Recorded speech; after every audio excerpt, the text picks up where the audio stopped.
Para orang tua atau wali murid bukan tanpa alasan berkumpul di depan ruang kelas. Mereka sengaja menjaga anak yang baru saja memasuki usia sekolah untuk membiasakan sang anak dengan lingkungan sekolahnya. Soalnya dorang kan masih tahap pembelajaran, masih mau kasih kuning semua. Kalau mau buang air kan nggak mungkin ibu guru yang mau itu.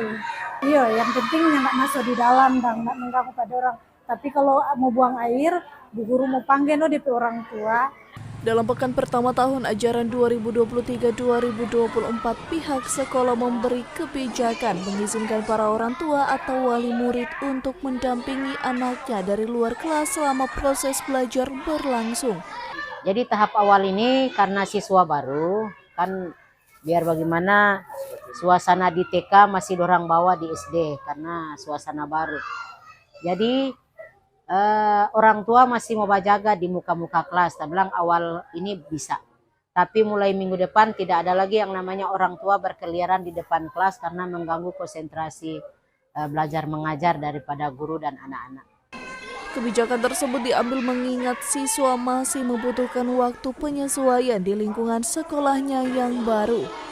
Dari Kota Mubagu, tim liputan Kawanwa TV melaporkan.